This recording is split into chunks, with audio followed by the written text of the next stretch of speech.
Welcome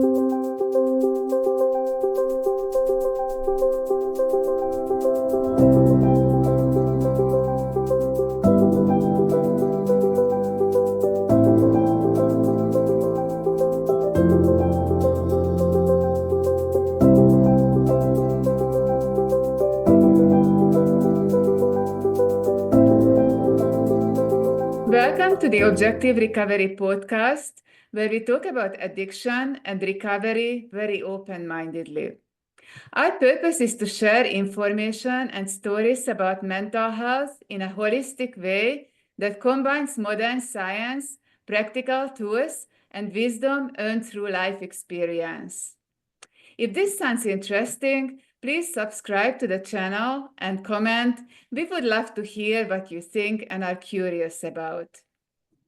Today, my guest is 𝗏𝗏𝗏𝗏, who has over 3 decades of continuous sobriety from drugs, alcohol, and other addictions after more than 15 years of active use, involving multiple overdoses, jails, wrecked vehicles, damaged relationships, treatment attempts, lots of counseling, and pain. Eric is very open and outspoken about his addictions and recovery, also published 2 books about the topic that I will put in the description. What I especially enjoy in the interactions with Eric is the critical attitude he approaches everything with, even the sensitive topics of addiction and recovery, but it's always presented with a great deal of self-awareness and often with good humor. Eric's approach to recovery integrated modern science and spirituality, 2 areas that many people find mutually exclusive, but he is living proof that they are quite compatible. This is also reflected in his choices. He became an engineer, so a person of science in recovery, but now in retirement, he strives to live in harmony with the larger environment, including nature and other people. Eric, I'm so glad that you are here to share your story. So let's jump straight into the heart of it. What addictions have you experienced and recovered from? Well, thank you very much for having me. My addiction has pretty much been full spectrum. Physically, I was addicted to cocaine, methamphetamine, marijuana, and alcohol. From a mental standpoint, I was pretty much addicted to anything that would change the way I felt. So anger, work, sex, shopping, accomplishment, perfectionism, those kinds of things. From a spiritual standpoint, I was addicted to anything that would fill the hole inside of me, anything that made me feel valuable or worthwhile. Yeah, so you definitely had a broad spectrum as you described. So I'm very curious about that hole, because that I hear that concept very often, that we have a hole in our soul or in our spirit or psyche, but people usually don't really describe. So have you been able to identify what that means for you? The way it was introduced to me was when I was in long-term residential treatment is that we all have an internal need for self-love, self-understanding. We have an inner spirit. Addiction takes us away from that. It kind of roadblocks it, much like it roadblocks maturity. As we go through puberty, we learn skills and coping mechanisms to deal with life. That's what we're supposed to learn as we grow into adults. Addiction short circuits that, and addiction, I believe, short circuits that spiritual development that is a part of that maturation process. So I started using when I was 14. So when I sobered up at 30 plus, I had the mentality of a 14-year-old, a very disturbed 14-year-old. I was raised in an alcoholic home, lots of insecurity, discipline problems, molestation, all kinds of stuff contributed to that person I was at 14, and the drugs took that away.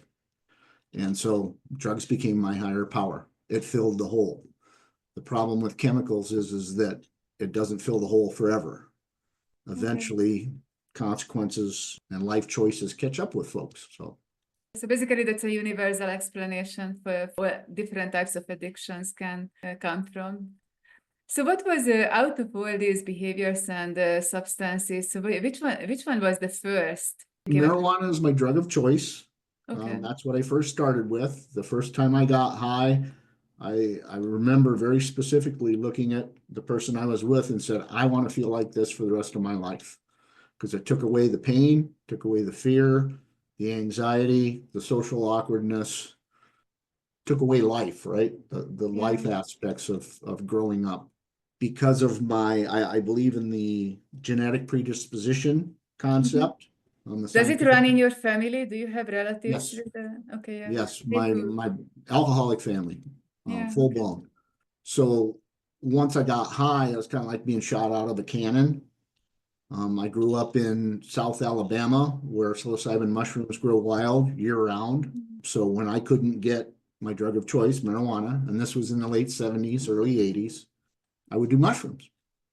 I was allowed to drink at home because of my alcoholic upbringing. I was allowed to start drinking at home at 14. So I could always have alcohol with my parents. And I started partying with my parents. And as I stated before, all that use just shuts down that maturation process. So I was pretty much a mess at 30. So marijuana or cannabis, probably you have heard that many people describe this a gateway drug. That's exactly the experience that you described. I studied the cannabis and the long-term consequences of cannabis use for many years. Actually, that was one of the main topics of my academic research, and we were looking at basically questions that exposure at different periods of development. So your situation was also something that we modeled very often, and we were looking at all the different behavioral problems that can develop and also what happens in the brain. And so basically using that model and also asking that someone who was exposed to cannabis early on, what other drugs they become more vulnerable to. What do you think about that? Do you think that's a problem that it has become so available? Based on the research I've done, I do believe that cannabis is a gateway, but there's some cultural aspects associated with that. I've read a lot about chronic use and heavy use. The cannabis of today is not the cannabis of 30 years ago.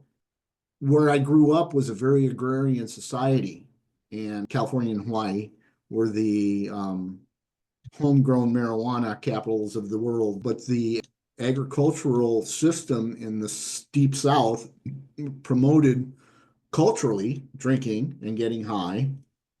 And those farm boys learned to grow that stuff. So we were smoking the high potency stuff back then. It was hard to get. It was very expensive, not like it is now. But the THC levels, the cannabinol levels in the legally grown marijuana is just, I mean, some of them are astronomical. Already done. Okay, interesting. So they're attaching psychosis with this chronic use of these high potencies. Have you ever experienced that, like adverse effects with cannabis? No, not really. Yeah. Because of the cultural situation in the Deep South, everybody smoked pot. Everybody. Yeah. Everybody drank and everybody smoked pot. Going through high school, even what we consider the yuppies or the preppies, the cheerleaders, the football team, the brainiacs, everybody got high. So it was a very normal part of that. Lifestyle. Being shot out of that cannon, like I referenced earlier, I immediately went in pharmaceuticals and psychedelics, and I had some problems with other chemicals, but I never really OD'd on weed, but I had a voracious appetite for that. And I used to eat a lot of marijuana. I would take the buds and cook them down, because if you eat them green, they'll make you sick.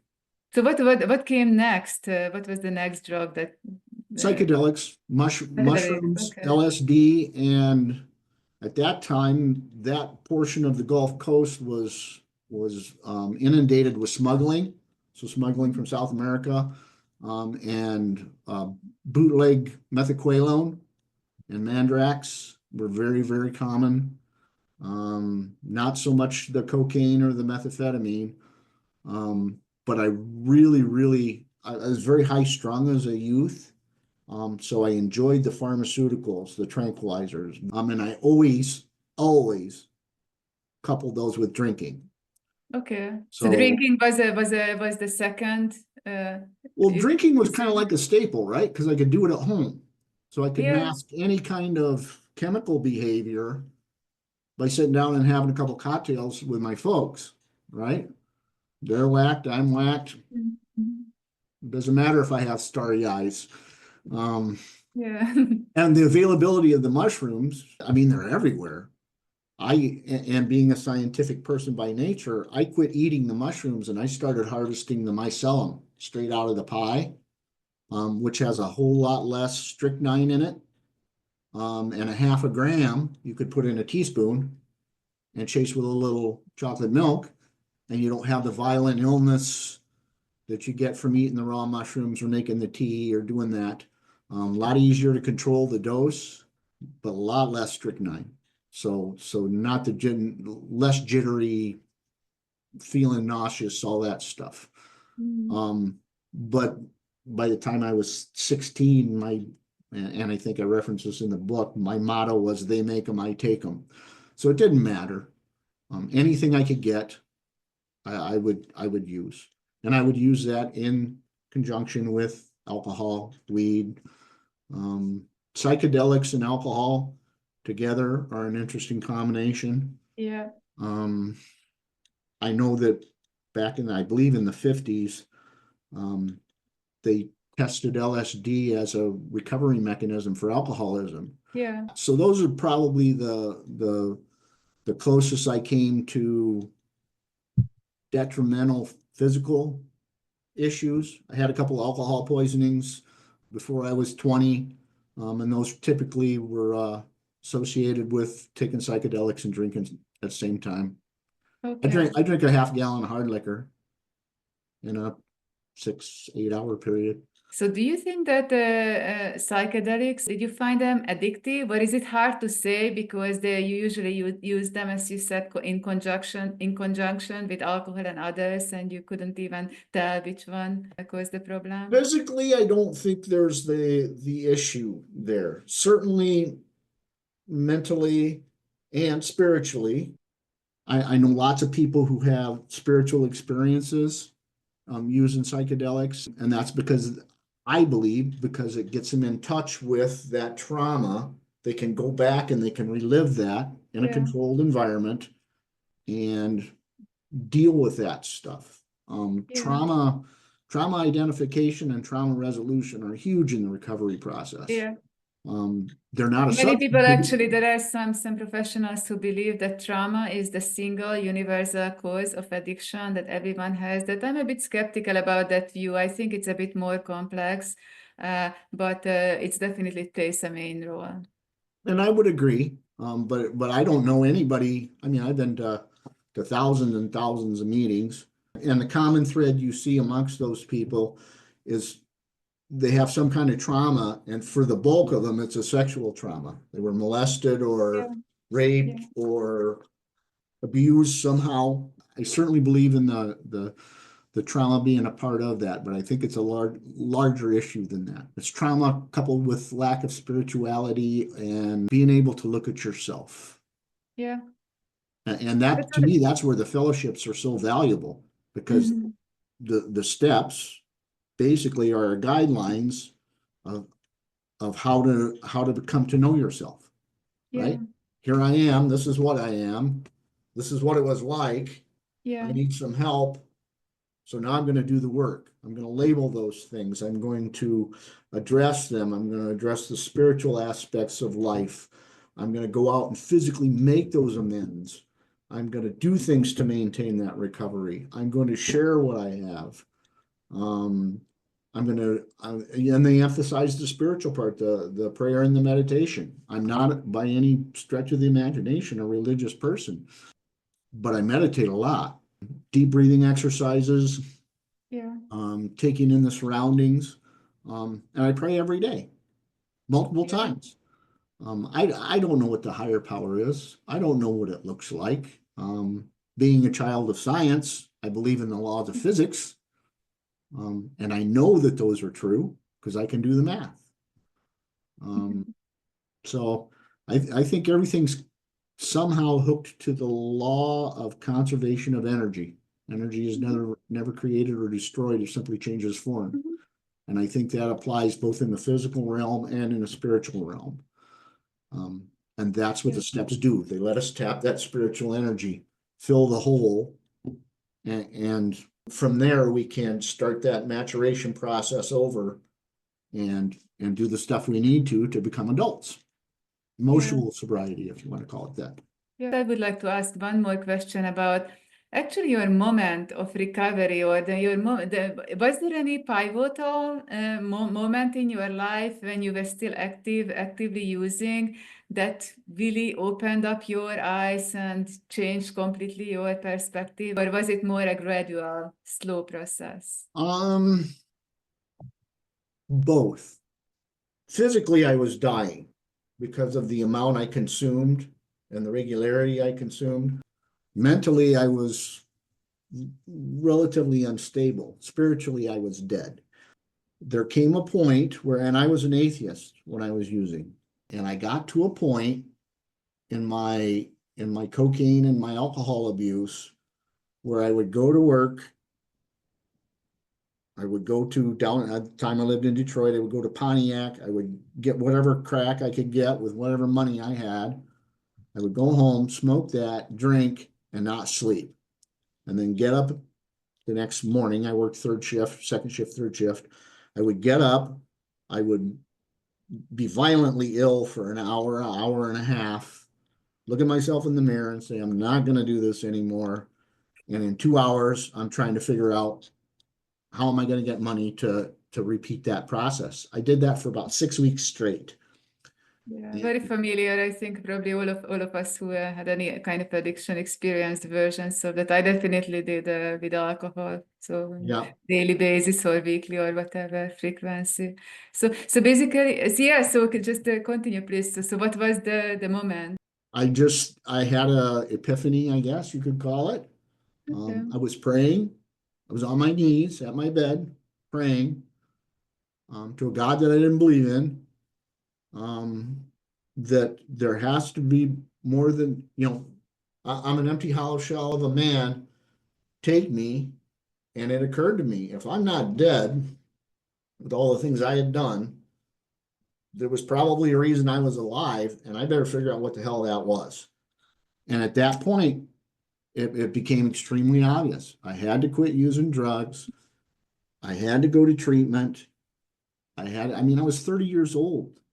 Very young. Unemployable, divorced, crazy, dying physically. So I prayed to that God that I didn't believe in, and the answer appeared right there. Wasn't no flash of lightning, no Bill W stuff, just very scientific, very matter of fact. Ooh, I better get my act together, or I'm going to die like this, and I don't want to die alone. I mean, I was hollow. The pain of living in that space was just incredible, and I couldn't put enough drugs or enough booze on top of it to make it go away anymore. So you had a textbook spiritual awakening. That's what people like to call it. So it sounds to some degree, yes, but no flashing lights, no. No.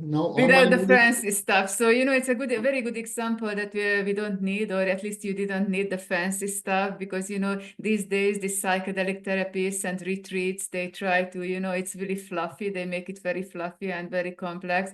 And I think that might help some people, but you are an example that basically is just the core, to the point, what was the real problem, focus on that. So in terms of, we need to cut it a bit short, because so for the listeners, Eric wrote the 2 books that he wrote. So you can find much more about his experience with addiction, personal accounts, and also more about his recovery on those books. I highly recommend them. I very much enjoy them myself. But let's just continue a bit with what you have actually done. So after you had that spiritual awakening, so how did it start? What did you do after that? So I was working in a nightclub as a cook. And I had lots of legal consequences. So the first thing I did is I went and called my probation officer and told her that I had been using, I had this awakening, and I needed to get into treatment. And she said, okay, do what you got to do. I had an NA sponsor at the time, who I also called and told Carol that I had been using. She was a Native American and supposedly a medicine woman. And she said, well, I know that. So what are you going to do? And I had promised her that if I relapsed again, I would go to long-term residential. So I put my name on 3 waiting lists in Michigan, the only 3 long-term residential facilities in the state at the time. So I white-knuckled it for 3 weeks. The last month of using was pretty insane, but that 3 weeks of white-knuckling it, I was just, I was like I'm very familiar with that, yeah. Like an open wound. And nobody would talk to me. Nobody would come near me. There was a bunch of college waitresses at work, and they were terrified. They wouldn't come in the kitchen. So I called my PO back and said, you know what? I got to get into treatment, and I got to get into treatment now. And she said, let me make some calls. The next day, I went to a 30-day facility in Royal Oak. Told them that I was on those waiting lists. That became an immediate part of my treatment plan. I get out of Royal Oak. It was Eastwood Clinics. I get out of Eastwood Clinics. I go to the Phoenix House.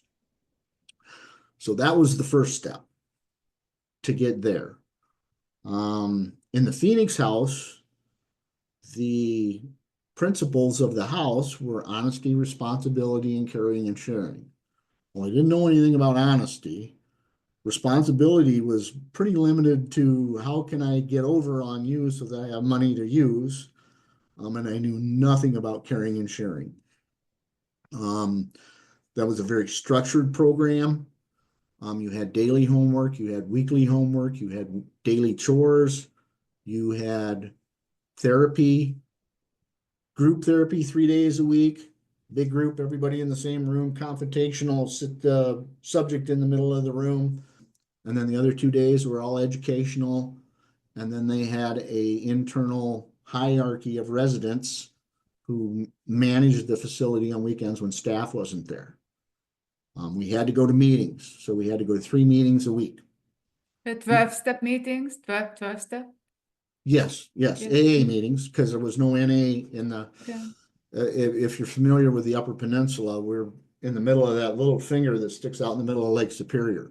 So we had to walk to the meetings in Calumet. The winters there are vicious. We were not allowed to take the house vehicle to the mandatory meetings. So we walked to meetings in blizzards, literally 10-foot visibility, 30 below with wind chill factor kind of stuff. We had to do volunteer work. We had to participate in a group activity once a week, and we funded that by having a car wash every Saturday when it wasn't snowing, which turned out to be about 4 months a year. And as you progressed in your recovery, your daily assignments stayed the same, but they worked you through a new aspect of recovery every week. So there's a Hazelton pamphlet out there called Surrender. So you would read that and you would write about it. There's one there, King Baby. So they gave Surrender, King Baby, and Yes, I'm Angry to everybody that walked through the door. Then you looked at denial, you looked at codependency, you looked at conflict resolution, you looked at RBET, rational behavior emotive therapy. And as you progressed down that cycle, you would become more knowledgeable with the groups and the confrontational, and you develop these skills. Then they would start you on the steps, and you do your formal steps, 1 through 12. And you'd have while in treatment, so you complete while in treatment, yes. You'd have a week to write those out. Then after that, you were probably up in this leadership hierarchy, what they call key holders. Once you became a key holder, and you got done with your steps, you would go and do your 4-step with a priest or a sponsor or somebody. They would start giving you additional books to read. So I read a couple of Ernie Larson's Life After Codependency books. I read a couple 𝘱𝘦𝘵𝘮𝗵𝗵𝗵 Codependent No More books. I read a book on sexual addiction. I read a book about God playing. I read a book about The Addictive Personality by Craig Knockin. Super good book.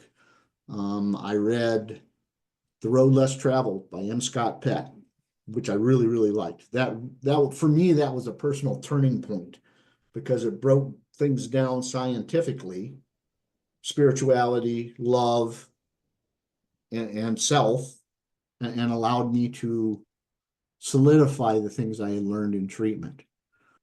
So I was in that house for 7.5 months. Oh, I was on wow. Oh, probation. was there any, just curious, was there any insurance coverage for it, or you paid for it out of pocket? I paid for it out of pocket. Okay. Actually, I was a ward of the state. So I had state disability assistance. That money went directly to the house. My food stamps went directly to the house, and I was charged $5 a day. So part of this hierarchy is after you graduate from the halfway house, and it's a halfway house environment, so you can sign in and out and you can go outside and do that stuff. Then you go to a 3/4 house, which was a transition house.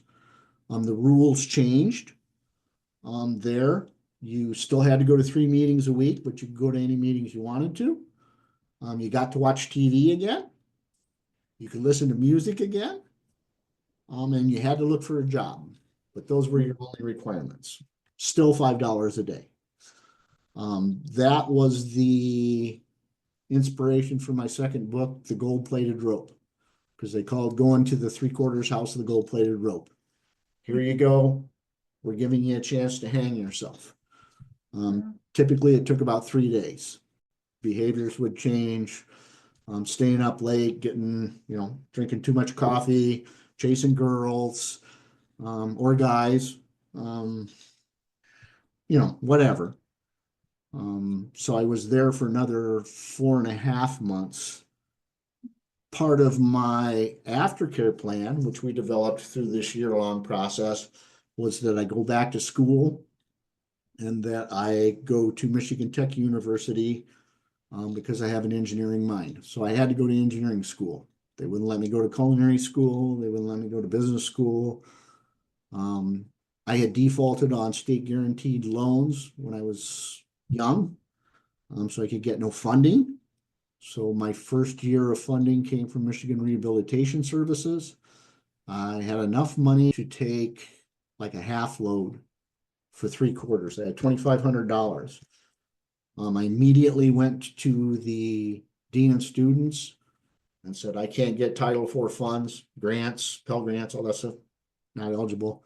What can I do to facilitate additional funding? So I wrote some papers for her. The stipulation was that I stayed on the dean's list. By the time I got my associate's degree, I had a full ride. All my books were covered. All my tuition was covered. And a little bit of leftover money that I could start dealing with child support issues and those kinds of things. Once I got my associate's degree, I started working at the university. I worked as a year as a temporary or a contract instructor. And then the following year, I got a job as a laboratory instructor. And I spent my first 10 professional years working for the university teaching. And then I spent another 5 years at a research branch of the university. I'm a machinist by trade. My dad taught me how to metal work when I was a kid. Thank you. So it sounds like you basically, when you started after that realization, you came from a very chaotic life into this extremely structured lifestyle. Was it ever challenging in the beginning? Did you feel tempted to go back and think? No, I didn't feel tempted to go back. It was very challenging living that way because I went back to school at 30, an engineering school where there's a whole bunch of really, really smart people. That was terrifying. I was basically had to perform or they were going to kick me out. my first couple of years going to meetings, going to school, if you ask my counterparts in school or 12-step meetings, they would describe me as anal, rigid, and perfectionistic. So yeah, I was pretty focused for a while. So it was not bad actually. So it's kind of clicked with parts of your nature. It sounds like that nature. Yeah. Well, I have an analytical brain, so. Yeah, exactly. I can absolutely relate to that. That was also a big part of my own recovery. According to my spouse, I didn't relax until I've been clean 25 years. So yeah, that's also something I can relate to, still learning. So basically, are you saying that you never actually relapsed or went back to never. That is so really congratulations, really kudos to you, because then I'm sure you know that is extremely rare. That's not something, I don't know how Very many, I rare. can count on one hand how many times I probably heard, someone saying that clear cut. So it's basically, you never even had a addiction treatment before that moment of awakening? Actually, yes, I did. When I lived in Dallas, Texas I got arrested in 1986. Okay. I sold drugs in Dallas for about 7 years, and I worked for some mid-level Mexican mafia type folks. We dealt weed and cocaine and ecstasy, and so I was a street guy, and I got arrested. SWAT team arrested, head pinned to the wall with a 44 Magnum arrested, and had to do a 9-month outpatient, intensive outpatient treatment at a place called Help Us Possible. I continued to use drugs through that period and bullshit my way through it.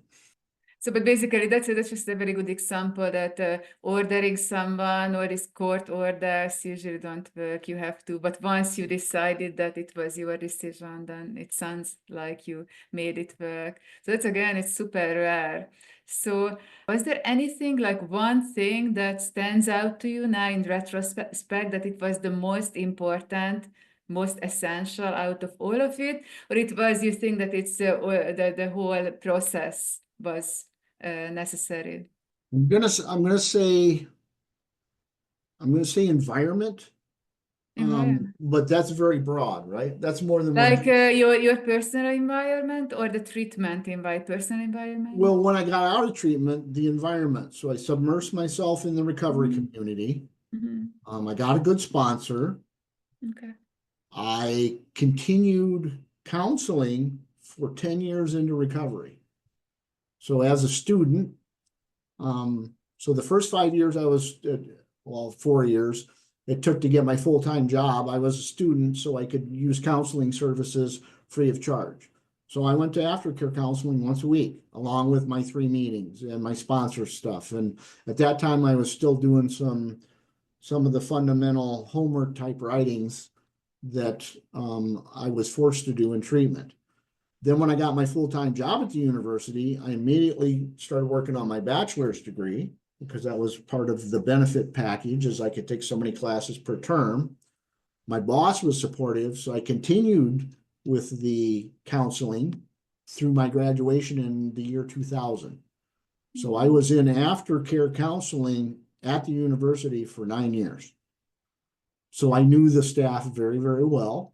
We started some meetings, we did some outreach types of stuff. But that environment, and one thing I haven't talked about is setting boundaries. So when I went to treatment, they had boundaries. They forced you to do things.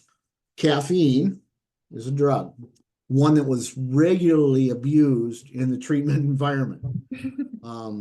Guys drinking 20, 30, 40 cups of coffee a day and just getting whacked. So I developed some healthy boundaries associated with caffeine. I quit smoking when I went to treatment, when I went to Eastwood Clinics. So that wasn't an issue anymore. Sugar is a huge issue for me.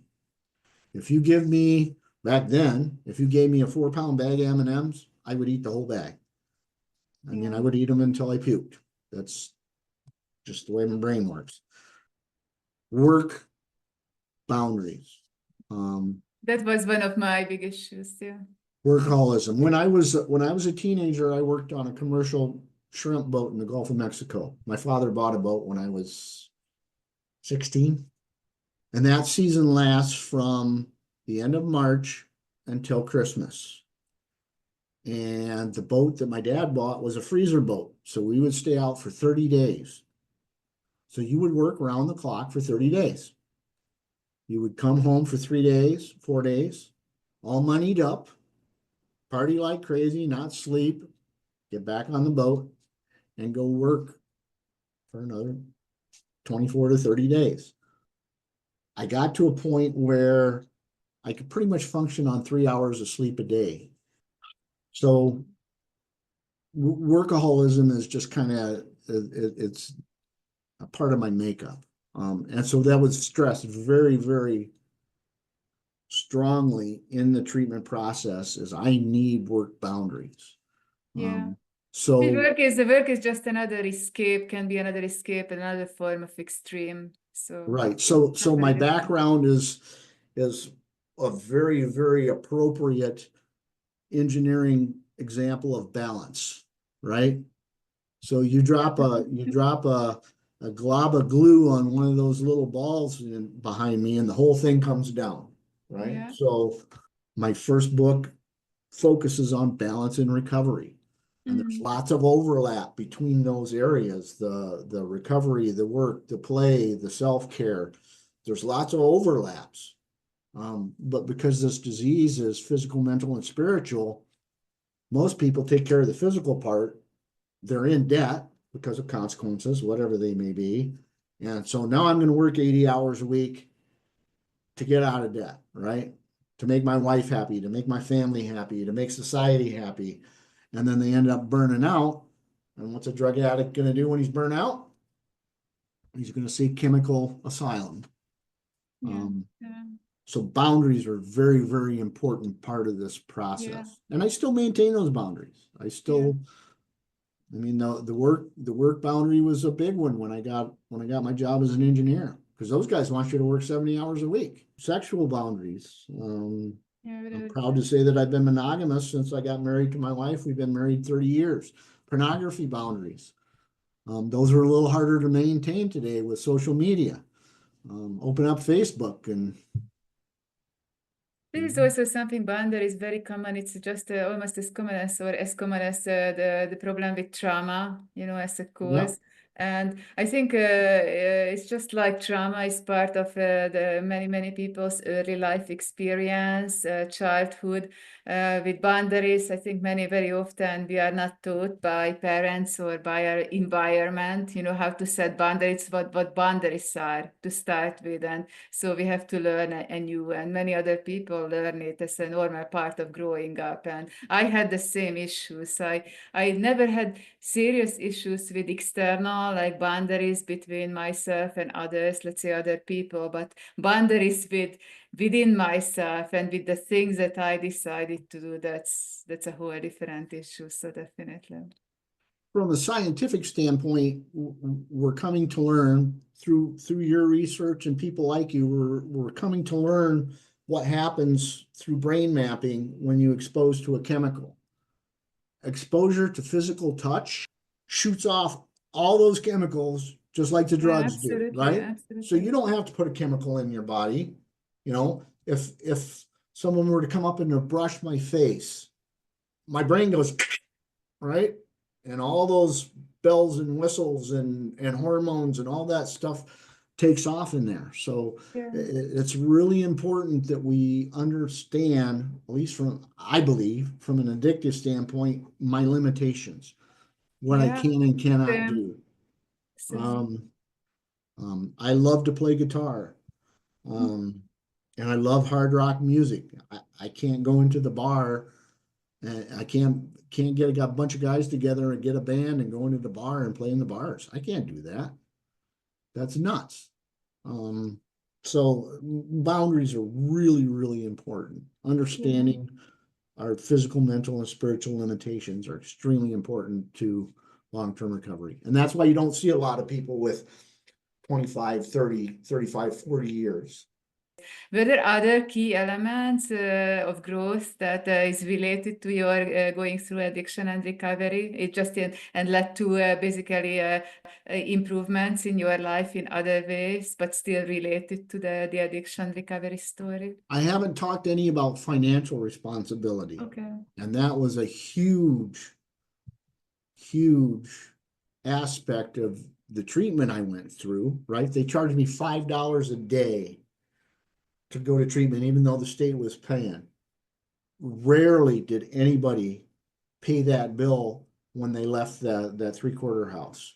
First thing I did, I had back child support and a horrible, my first marriage was terrible, but back child support, paying off those defaulted student loans. I had a couple medical bills from overdoses that I had dodged for years. I believe I was clean about 2 years, and my grandmother passed away. And she left all her grandchildren $5,000. So I took that $5,000 and I paid off debt, all of it. It took my wife and I, my current wife, she had debt when we got married. It took us 5 years to become debt-free. It's imperative, I believe, that any addict address those financial shortcomings and address those. Otherwise, that stuff just eats at you. And what does an addict do when he has internal stress? He Yeah, seeks there chemical are asylum. actually major studies, neuroscience studies on the relationship between financial struggles and mental health struggles. Personally, I never expected to live to this age. I'm 63. When I went back to school, when I got my job at the university, teaching laboratories is not a real illustrious financial career, right? I was making less than $30,000 a year. And it took us those 5 years to get out of debt. But when I got out of debt, we cut up all the credit cards. We keep one credit card. I matched every retirement opportunity that was given to me through my employer. I did that when I was at the university. I did that when I was in the medical device industry. I did that when I worked at General Motors. I never thought I'd live this long.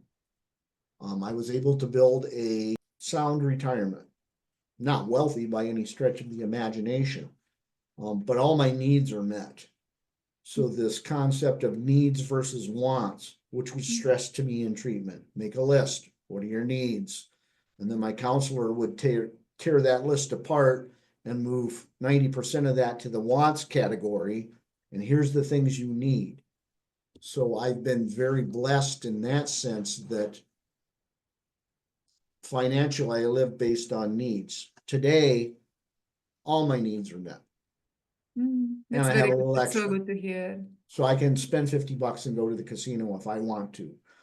I just bought a property, borrowed money from myself to buy a property that's completely off the grid. Deer, bear, turkeys. I got a picture of a bobcat, grouse, amazing amount of songbirds.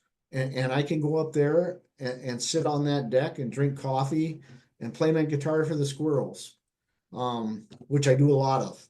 So taking care of business today and not falling into the credit card interest rate, take care of your needs today, and the wants will come. Yeah, that's an excellent way of putting it, wants versus needs. That's the addiction versus recovery, very much. There's other areas that we could talk about. I could talk for hours. Yeah, of course we can. Maybe we can have maybe another episode. I wanted to ask you one question about how if you look back at your whole story, do you think that your addiction, the active addiction, could have been prevented in any way that you can imagine? Based on the environmental stimuli, the cultural stimuli, and the genetics, no. Yeah. No, I had a bullseye on my back from day one. I wrote about my first addictive endeavor was when I was probably 3 or 4. And I used to get up in the middle of the night and go into the kitchen and eat tablespoons of raw sugar. Yeah. Because my mother, and we were relatively poor, but my mother wouldn't let me eat more than 3 cookies, right? Or 1 piece of cake or 1 dessert. So this sugar propensity, I would get up in the middle of the night, sneak out there and eat raw tablespoons of sugar. White, brown, didn't matter. Carob syrup. Like raw sugar, okay, yeah. Whatever. And I thought I was getting away with it. I was 4. But when you take a tablespoon of sugar out of the sugar bin, you sprinkle a little on the counter and the floor. So my mom figured it out because the floor would be sticky. Why is the floor sticky? So that was my first connection with addiction. And then because my parents drank every day, their social life took precedence over what I believe was my well-being. By 4 or 5,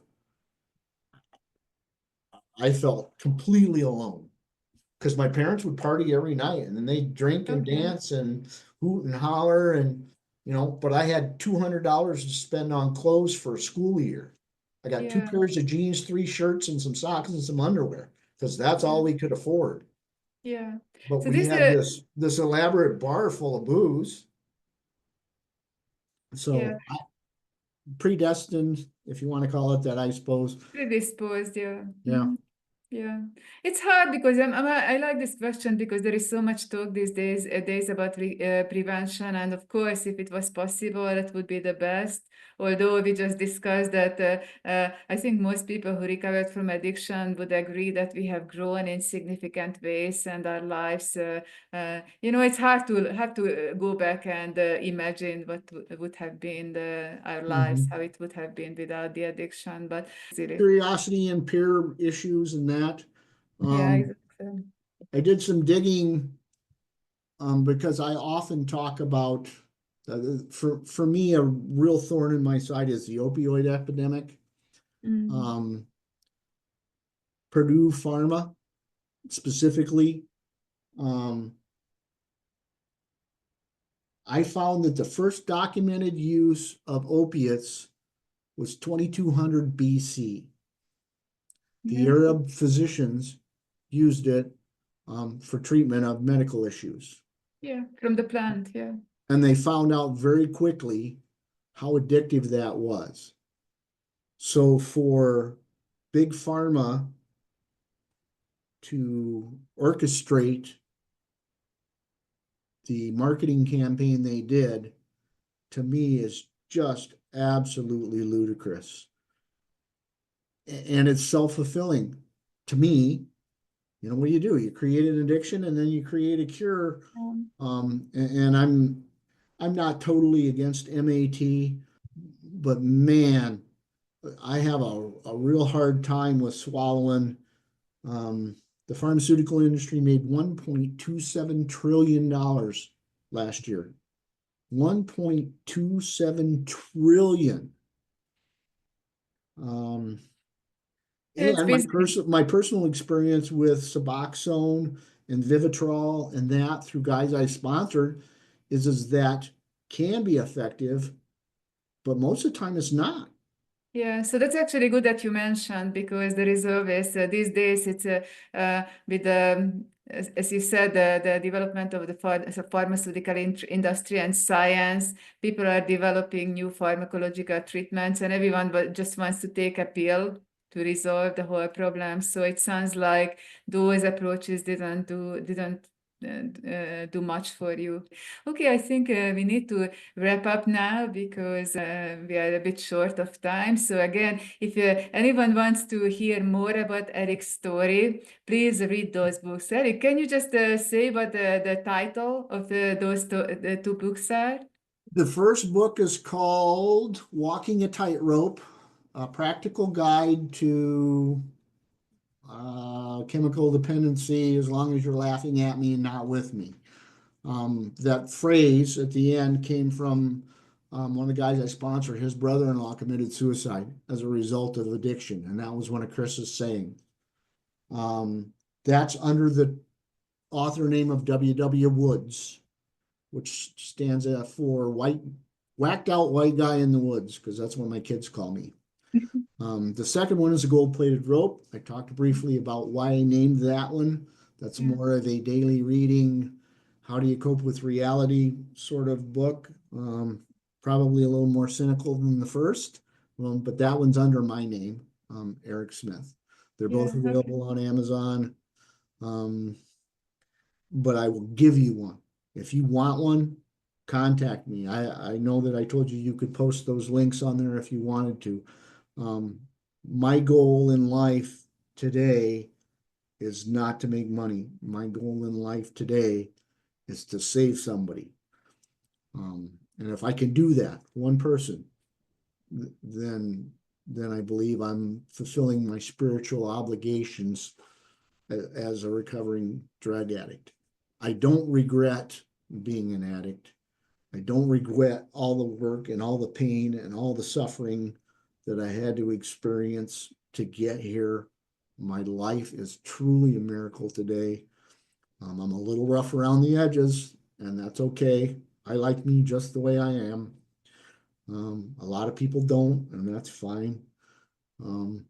That's also something that we need to learn, right? Most people to accept ourselves and that we won't please everyone. So that's a lesson in life for everyone, all of us to learn. Well, you have to do that because it's up to you. I can't get you clean. You want to get clean? Put on your big boy pants and step up to the plate and take a pitch. Yeah, so see, that's exactly what I mentioned in the beginning. This is exactly what I like you about Eric and your approach, your attitude, that you are not afraid of saying, expressing your thoughts and basically also criticizing things. So that's why I highly recommend those books, because they are not really judgmental, but they point out very clearly problematic tendencies that many people can relate to in recovery, far from the point when we stop using drugs or the main behavior. And it's a lifelong journey for most of us, even if we don't call it recovery forever. Some people like to say that we are in recovery forever. Others say that we have recovered and now it's just life, but physically there are lessons. So Eric, thank you very much. Yeah. Last question is that, can people contact you in any way if they want to speak with you? Absolutely. I will talk to anybody anytime. How can they get in touch with you? So I have an email that I've had Yeah. for 34 years. It's I will put it in the description for yeah. everyone. And then through the phone, text me first and tell me you're calling me, because I get all kinds of, you know what it's like with the spam these days. Text me and say, hi, this is so-and-so. I got your number here. When can I call? And odds are I will call you back. Thank you so much. Thank you so With much anybody anytime. Yeah, thank you so much for sharing your wisdom today. All right, and thank you for your efforts. We need more of you. Thank you.